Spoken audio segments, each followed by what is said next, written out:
Assalamualaikum warahmatullahi ta'ala wabarakatuh. Bismillahirrahmanirrahim. Alhamdulillahilladzi hadana lihadza wa ma kunna linahtadiya laula an hadanallah. Asyhadu an la ilaha illallah wahdahu la syarikalah wa asyhadu anna Muhammadan abduhu wa rasuluh. Allahumma salli ala sayyidina Muhammad wa ala alihi wa sahbihi wa sallim. Amma ba'.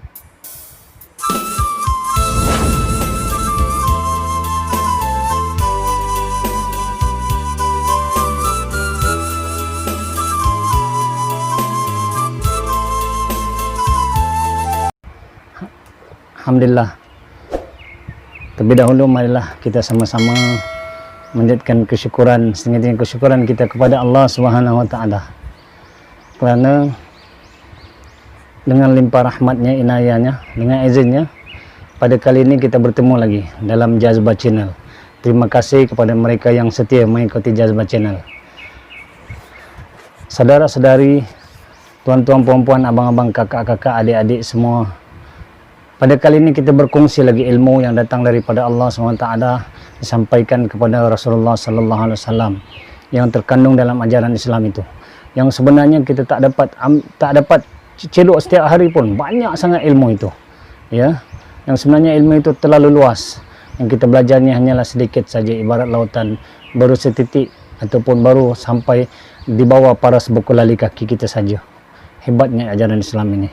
Jadi pada hari ini kita berkongsi lagi, kita buat lagi.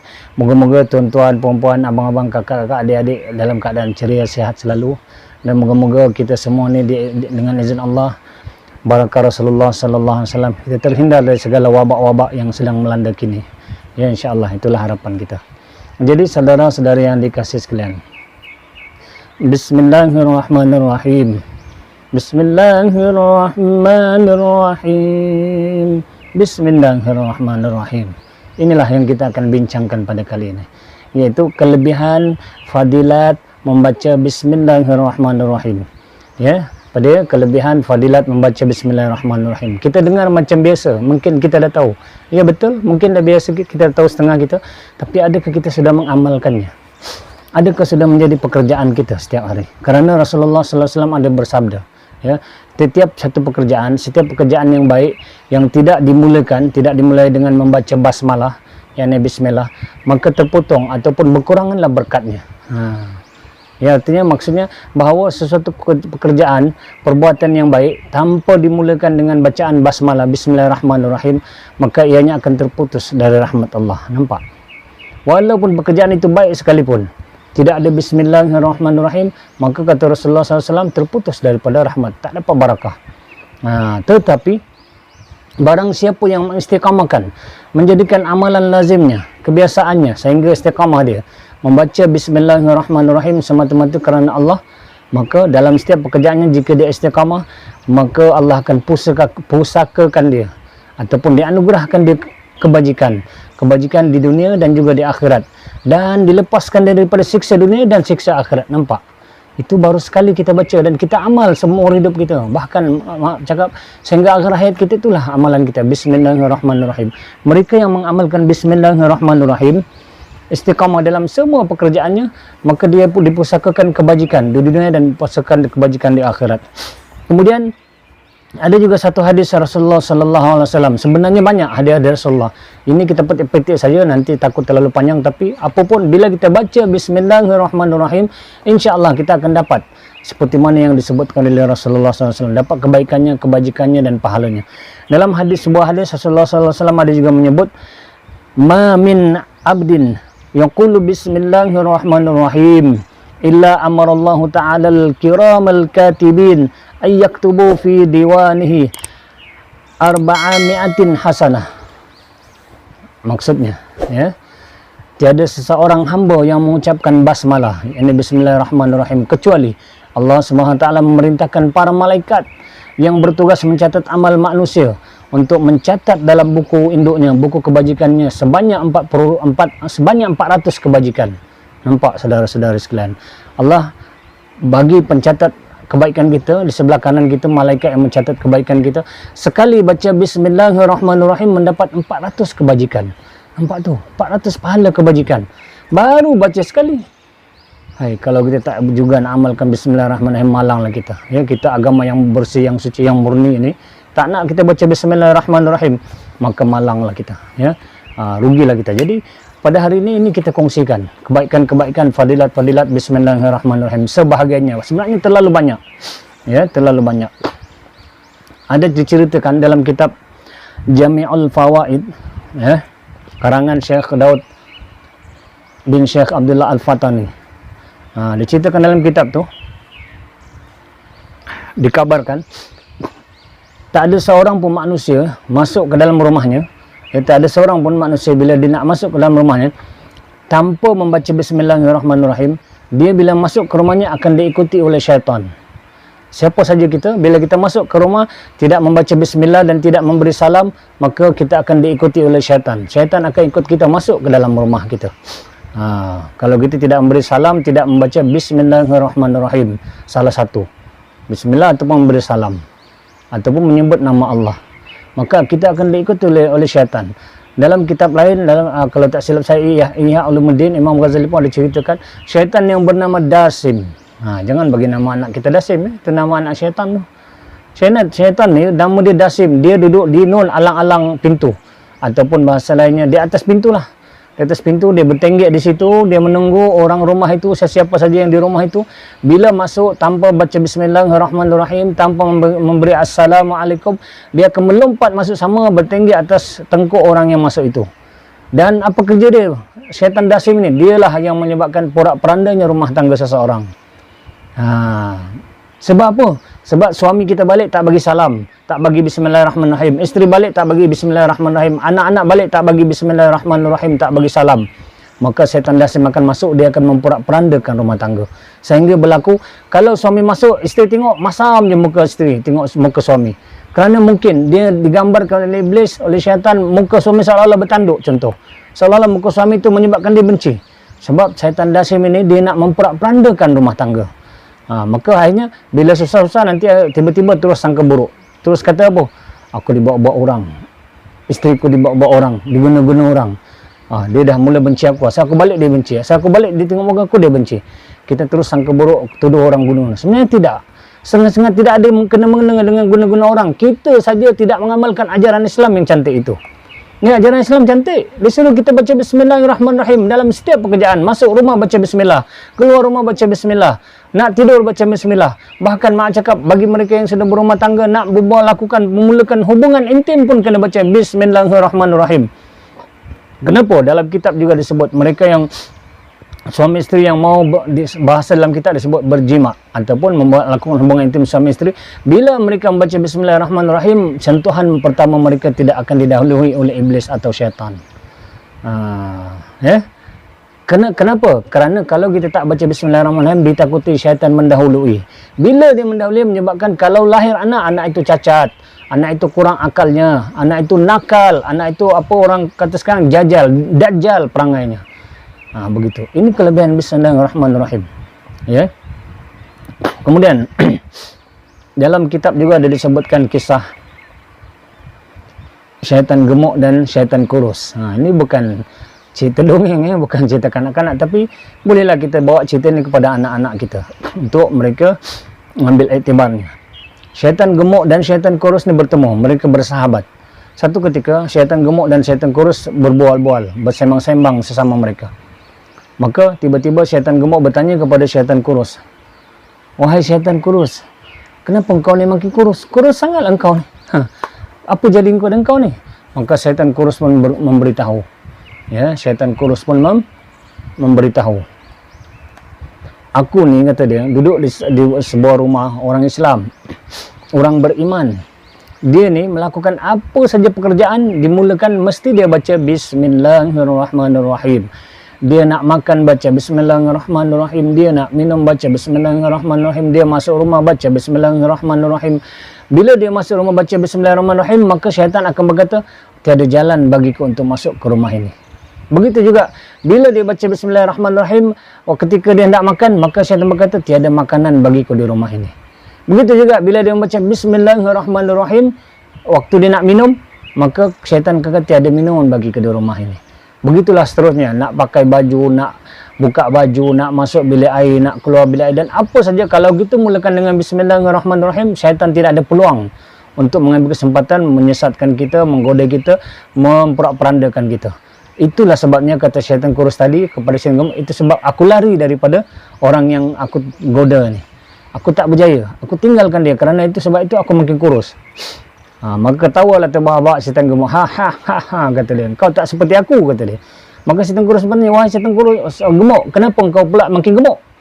Dia kata, aku tinggal di sebuah rumah yang orang Islam juga, tetapi dia tidak membaca bismillahirrahmanirrahim dalam semua pekerjaannya. Apa saja dia buat, dia tak suka baca bismillah pun.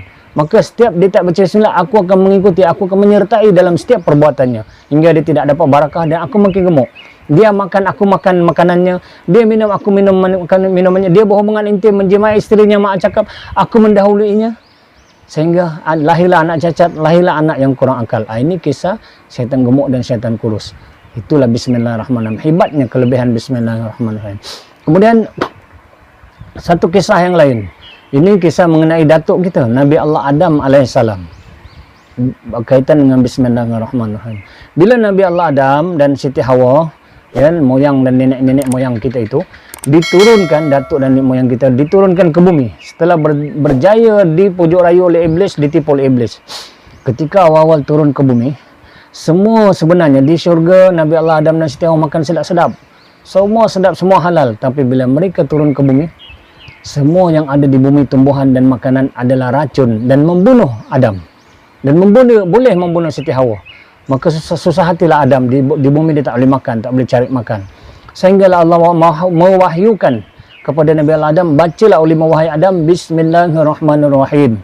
Maka Adam pun membaca bismillahirrahmanirrahim sekali, dan setiap pekerjaan bismillah. Maka semua yang ada di bumi ketika itu sampailah ke hari ini dengan barakah bismillahirrahmanirrahim yang dibaca oleh Adam itu, kita pun dapat manfaatnya. Sampai ke hari ini barulah semua yang ada di bumi ini, tumbuhan, makanannya menjadi penawar. Nampak hebatnya bismillahirrahmanirrahim. Ya, semua itu dah jadi penawar. Padahal awalnya Nabi Allah Adam turun ke bumi, Siti Hawa turun ke bumi, semua mereka tak boleh makan, tak boleh sentuh, tak boleh pegang, sebab akan jadi racun dan membunuh. Tapi dengan berkat baca bismillahirrahmanirrahim, maka jadilah semuanya jadi penawar. Maka sampailah hari ini bermanfaat semua isi bumi ini kepada kita. Ya, itu kisah Nabi Adam. Saya bawa lagi kisah untuk meyakinkan kita, untuk kita boleh bawa kepada anak-anak kita, ceritakan kepada anak-anak kita. Moga-moga mereka juga mengistiqamahkan bismillahirrahmanirrahim. Tapi sebelum mereka, kita dululah, kita amalkan bismillah ni. Ya. Kisah ini pula seorang ulama, seorang syekh. Syekh ni, nama dia kalau tak salah saya Abi Muslim. Dia ni dah tua dah lanjut usia ni, tapi dia ada seorang jariah. Jariah ataupun hamba dia. Hamba dia ataupun khadam yang menjaga kebajikan dia. Ini jariah dia ni. Dulu kerana dia dah tua ni, dah tua, dah lanjut usia, jariah dia ni berharap kalau boleh dia ni matilah cepat supaya dia dimerdekakan. Supaya jariah itu kalau mati Abi Muslim ni, dia akan jadi hamba, tidak lagi jadi hamba, maka dia jadi merdeka. Tapi dia tengok, sebab syekh ni, ulama ni rajin, beramal, tak mati-mati pun. Maka satu masa datang rasa bisikan iblis kepada dia, syaitan. Setiap hari dia menghidangkan minuman kepada tuan dia ni, jariah tadi, hamba tadi, dia akan letak racun dalam minuman Abi Muslim. Setiap hari, bukan sekejap tuan-tuan, puan-puan, lama. Selama umurnya hidup, dia dah tua tu, still lah kerja dia. Kerja jariah dia, pembantu dia ni, khadam dia ni menghidangkan minuman. Setiap hari diletak racun. Tetapi yang peliknya, jariah ni heran. Dah sekian lama dia setiap hari bagi racun, tak ada kesan pun, tidak memberi bekas pun kepada Abi Muslim tadi, kepada ulama tadi, kepada syekh tadi. Dia masih sihat, dia tetap juga beribadah, tetap juga rajin. Akhirnya jariah ni putus asa. Aku heran, kata dia, tiap hari aku bagi racun, bahkan ditambah dos lagi racun tu. Akhirnya dia tak tahan, dia pun bertanya, wahai tuan, saya ingin bertanya. Maka kata Abi Muslim, tanyalah. Bukankah tuan ini sudah tua?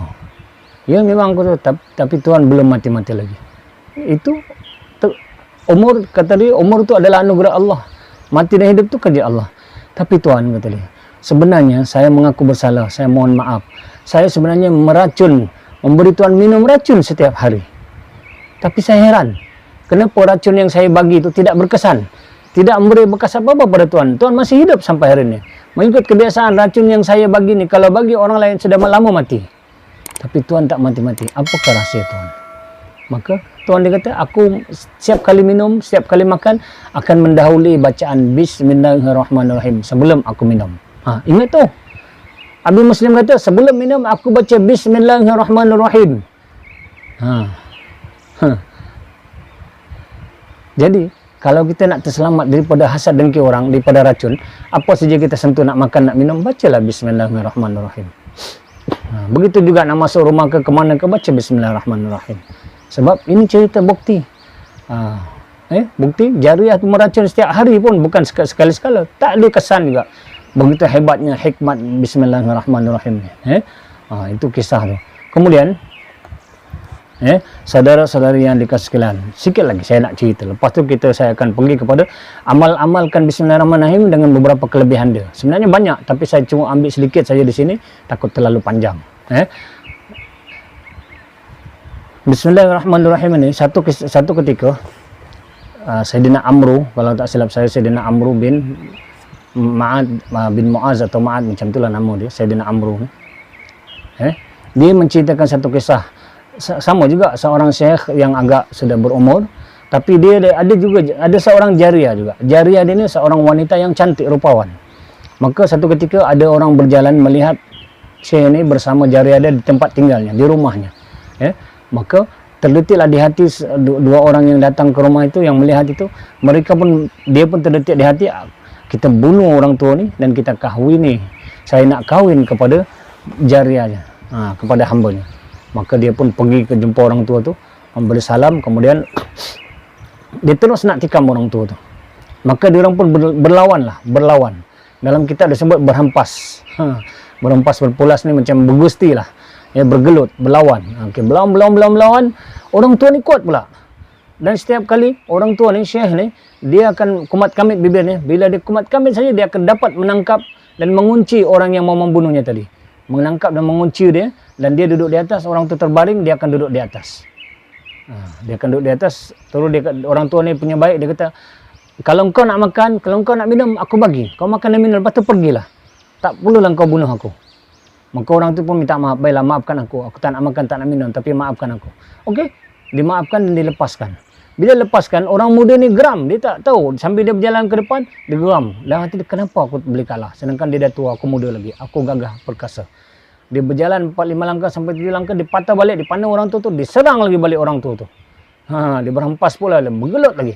Bergelut kali kedua sama juga. Bila orang tua ni kumat kamit bibirnya, tiba-tiba dengan semena-mena pemuda tadi dia lemah dan dia dapat ditangkap. Mana dia dapat dikunci kedudukannya, dia terbaring di bawah, orang tua tu duduk di atasnya dan bertanya, kalau engkau nak makan dan minum, aku bagi.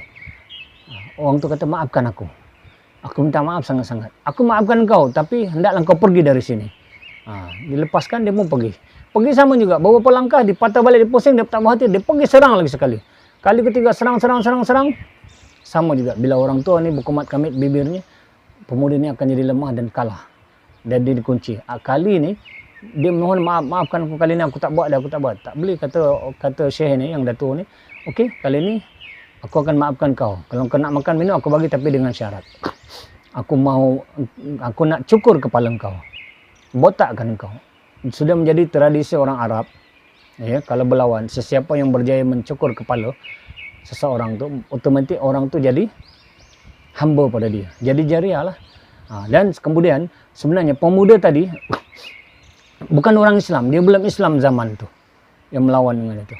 Jadi oleh kerana dia pun dah kalah, dibotakkan kepalanya, dia jadi hamba. Bila jadi hamba, dia tak boleh apa-apakan tuan dia. Maka dia berhikmatlah selang beberapa lama. Sampai satu masa dia berhikmat tu, akhirnya dia pun bertanya, dia tak tahan dah. Wahai Tuan, kata dia, aku dah lama perhatikan Tuan. Tuan sudah tua, tak kuat pun, kata dia. Tapi asal Tuan berlawan dengan aku kalah. Dan aku kalah, aku perhatikan ketika Tuan sedang berkumat kamit. Bibir Tuan berkumat kamit. Mana membaca sesuatu. Ketika itulah aku akan kalah, kata dia. Apakah rahsianya Tuan? Bolehkah Tuan ceritakan aku? Maka syekh itu berkata, syekh yang datuk ulama Tuan, dia kata boleh, tapi dengan syarat.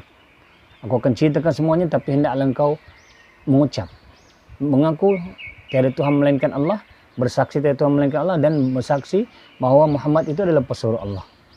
Maka pemuda ini kata, tak apa, aku sanggup, aku ucapkan. Tapi kau cerita. Maka dia pun sanggup, akhirnya dia Islam lah pemuda ini.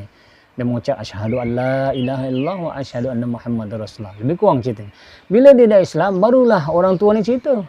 Ulama ni cerita. Sebenarnya dia kata, setiap kali berlalu kau, aku akan baca Bismillahirrahmanirrahim. Bila aku komat kami tu, sebenarnya aku membaca Bismillahirrahmanirrahim. Ya Allah, tuan-tuan, perempuan, abang, adik-adik, kakak semua. Hebatnya Bismillahirrahmanirrahim. Dengan membaca itu saja, orang yang gagah perkasa pun kalah. Dengan penuh keyakinan baca Bismillahirrahmanirrahim. Itu kisah orang tua itu. Jadi, saudara-saudari yang dikasih sekalian, hari ini kalau kita baru dengar, beruntunglah kita. Ya, moga-moga membuatkan kita dapat hidayah, kita beramal lah sungguh-sungguh. Saya hanya mengungsikan daripada kitab-kitab tua, daripada yang datang daripada Allah dan Rasul juga. Ya, bacalah Bismillahirrahmanirrahim kerana banyak kelebihan Bismillahirrahmanirrahim. Dalam kitab antaranya dikatakan Bismillahirrahmanirrahim itu terlebih wangi. Di akhirat nanti orang yang amal Bismillahirrahmanirrahim, bau dia harum, dia lebih wangi daripada kasturi dan ambar. Nampak? Bismillahirrahmanirrahim. Kemudian dia terlebih bercahaya daripada matahari dan bulan. Ya Allah, di dunia ni apalagi yang paling terang kalau bukan matahari. Tapi dengan mengamal Bismillahirrahmanirrahim, kita bisa di akhir bercahaya. Cahayanya lebih terang daripada matahari dan bulan. Nah, kemudian terlepas kita daripada orang yang rajin amal Bismillahirrahmanirrahim ini. Ini yang paling penting fadilatnya. Terlepas orang itu daripada neraka. Neraka apa? Neraka itu bernama neraka Sa'ir. Akan terlepas daripada neraka Sa'ir. Tak nak lagi baca Bismillah. Bacalah tuan-tuan. Walau sekali. Bismillahirrahmanirrahim. Baca. Macam tu. Baca. Bismillahirrahmanirrahim. Jadi, saudara-saudari yang dikasihi sekalian, mari kita lihat. Kalau kita beramal, berbakti, mengamalkan, saya simpulkan di sini, siapa yang mengamalkan Bismillahirrahmanirrahim atau membaca dipanggil, sebut basmalah. Kalau sebut basmalah tu maksudnya bacaan Bismillahirrahmanirrahim. Itu dipanggil basmalah. Kemudian selain daripada hal yang kita sebut tadi, siapa yang membaca basmalah, dia akan dapat berbagai-bagai khasiat. Yang pertama, barang siapa membaca basmalah, Bismillahirrahmanirrahim, kemudian dimulakan, bila dia nak bercakap, dia baca dulu Bismillahirrahmanirrahim, baru dia mulakan dengan apa-apa lapas yang lain, dia akan dihindarkan daripada 70 musibah. Nampak? Sikit ke tuan-tuan? Nak kena musibah ni, 70 musibah Allah lindungi kita.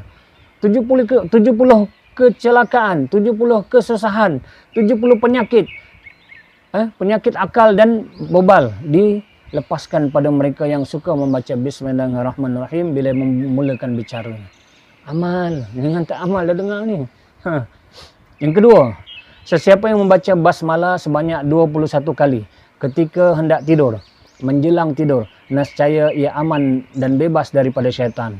Bebas dia tidurnya daripada kecurian, bebas dari maut yang mengejut dan sebarang bala bencana. Nampak? Bagi mereka yang selalu tidur, mimpi yang bukan-bukan, yang ngeri-ngeri, maka nak mengelak daripada didatangi syaitan, iblis dalam mimpi, sebelum tidur bacalah Bismillahirrahmanirrahim 21 kali. Tapi jangan lupa ambil uduk dulu. Ambil uduk, lepas tu baca Bismillahirrahmanirrahim, Bismillahirrahmanirrahim 21 kali. Ingat tu, amal, malam ni nak tidur, baca. Bila lagi nak amal? Susah ke? Senang kan? Amal. Yang ketiga, barang siapa membaca bismillah ketika hendak bersetubuh. Ini bagi mereka yang dah kahwin. Bagi mereka yang dah kahwin ketika nak berjima ataupun nak membuat hubungan intim, bacalah Bismillahirrahmanirrahim. Bila dia sebelum tu nak mula tu dia baca bismillah, maka anaknya kelak, bila dapat anak akan menjadi anak yang cerdik, yang pintar, yang cergas, dan terbuka hatinya menerima kebenaran, sehingga anak itu insya-Allah boleh jadi anak yang soleh. Nampak kelebihan bismillah. Lagi pengantin baru, jangan terjah je, jangan terkam je. Baca Bismillahirrahmanirrahim supaya tidak ada gangguan iblis dan syaitan. Kalau diganggu oleh iblis dan syaitan dalam keadaan nak berhubungan intim suami isteri yang halal, maka menyebabkan akan lahirlah anak-anak yang cacat, yang kurang akal, anak-anak yang perangainya ya Allah sebiji macam syaitan, wa'alaikumsalam min zalik. Jadi baca Bismillahirrahmanirrahim. Malam ni amal. Dua dah tu. Tidur amal, yang ni pun amal. Bismillahirrahmanirrahim. Yang keempat, jika didapati seseorang yang sedang pingsan, kita jumpa seorang yang pingsan, maka hendaknya dibacakan basmalah sebanyak 41 kali di telinganya. InsyaAllah ia akan siuman dengan serta-merta. Dia akan sedar balik. Kita jumpa orang pingsan, tiba-tiba dia pingsan tak tahu kenapa. Bisik di telinganya, Bismillahirrahmanirrahim, Bismillahirrahmanirrahim 41 kali. Kira lah. Kan? Kira. Sambil baca. InsyaAllah dia akan cepat sembuh. Cepat dia sedar balik. Kan? Kemudian yang kelima. Sesiapa yang membaca basmalah sebanyak 313 kali. Dan selawat ke atas junjungan besar Nabi Muhammad sallallahu alaihi wasallam sebanyak 100 kali. Yang ni baca bismillah dan selawat sekali. Selawat 100, basmalah 313 kali pada hari Ahad, hari Minggu, di saat matahari terbit, mana selepas subuh. Lepas subuh tu kita tunggu baca sambil matahari nak terbit tu dengan menghadap kiblat. Mana tentulah kita kalau boleh keadaan suci ada wuduk semua lepas sembahyang kan. Maka Allah SWT akan menganugerahkannya rezeki yang tidak diduga. Nak susah sangat hidup, nak rezeki tak diduga. Amalkan ini setiap lepas subuh hari Ahad. Kalau boleh setiap subuh pun tak ada masalah kot. Tapi yang disebut dalam kitab ni hari Ahad. Itu yang ke-6. InsyaAllah dia akan dilepaskan daripada susahan rezeki. Yang ke-6, tadi yang ke-5. Seseorang yang membaca basmalah sebanyak 786 kali. 786 kali. Okay. Lalu ditiupkan pada air, kemudiannya diminumkan kepada orang yang bebal. Bebal ni orang yang dungu, yang akal tak betul, yang bodoh lah. Selama 7 hari. Di saat matahari terbit. Mana 7 hari berturut-turut. Setiap pagi lah lepas subuh, bagi dia minum, maka akan lenyaplah kebebalannya. Dan insyaAllah SWT ia akan mudah menghafal terhadap apa yang didengarnya. Nampak tu? Anak-anak kita ni nak belajar, susah sangat. Dia sekolah pagi, setiap kali lepas subuh sebelum pergi sekolah, bacakan 786 kali di air. Kalau boleh air zam-zam lagi bagus. Setiap hari suruh anak kita minum. 7 hari berturut-turut. Kemudian bekal air masak itu bagi lagi dalam bekal masak. InsyaAllah yakin pada Allah SWT, tuan-tuan, perempuan, anak kita akan jadi anak yang cerdik, yang pintar. Yang ke-7. Sesiapa yang membaca basmalah sebanyak 50 kali di hadapan orang zalim dan penguasa yang bengis, maka ia akan segera tunduk dan ketakutan. Kalau kita nak jumpa raja ke, pemimpin-pemimpin ke, kita tengok dia ni memang garang, bos-bos pejabat ke, kan? Duduk depan dia tu, kalau sempat baca 50 kali sebelum giliran kena panggil. InsyaAllah orang tu akan jadi baik dengan kita, tak jadi zalim. Amalkan, yakin, pasti berlaku. Kemudian yang keberapa? Yang keberapa ni? 1, 2, 3, 4, 5, 6, 7. Yang ke-8. Sikit lagi lah, tak banyak. Mungkin dalam 10 kita kongsi atau 9 cukup lah. Barang siapa menuliskan basmalah, Bismillahirrahmanirrahim, sebanyak 101 kali. Lalu diletakkan di sawah. Ini bagi orang yang ada ladang sawah. Sawah padi lah.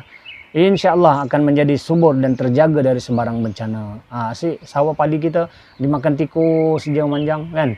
Maka hendaklah kita baca Bismillah 101 kali lalu diletakkan di sawah. Letak bismillah ni menulis ditulis, maafkan saya, hendaklah ditulis bismillah ni pada satu kertas 101 kali, letaklah di sawah kita di mana-mana. Di sawah tu kita gantung di tepi pokok ke sebagainya, kawasan sawah kita lah, insya-Allah.